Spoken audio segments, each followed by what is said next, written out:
So I'm in the taxi on my way to the Marriott Long Wharf Hotel, and I found another protective device. It is the seatbelt that I'm wearing. It is intended to protect me in the event that we get into an accident.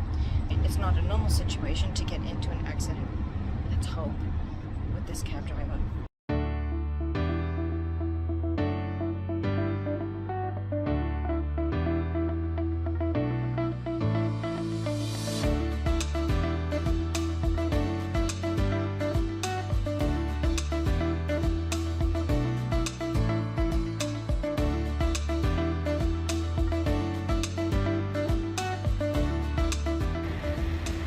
Okay, so I made it to the Marriott Long Wharf, and now I'm just gonna go have a walk around Boston because it's time to meet my sister until tonight at 6 o'clock.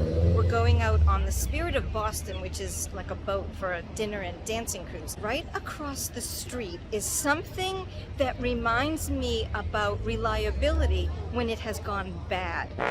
And it is something that will be familiar probably to most of you, and will be, you'll remember it from your childhood.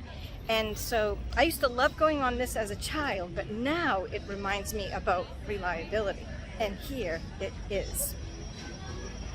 It's a carousel, right? So as a child, you feel like, oh, hey, it's all kinds of fun to go round and round on the carousel, right? But as an equipment custodian, it can be really frustrating, and it can very often feel like we're on a carousel, meaning we're living in reactive mode. We are living at the mercy of our equipment, where we have a lot of chronic breakdowns, obviously unplanned breakdowns that make us run from fire to fire, and it's very difficult to stop that and get into a proactive mode. Now,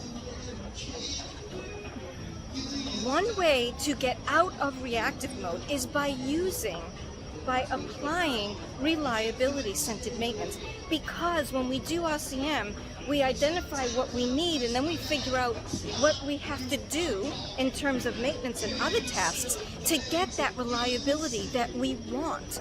Now, you know, the truth of it is that when you do RCM correctly with the right people, it can be done relatively efficiently and relatively quickly, but it does take some work. I mean, there is no magic wand. You have to pause, and you have to make the time to get proactive when it comes to maintenance and other strategies, and only by doing that can you avoid the merry-go-round of reactive mode.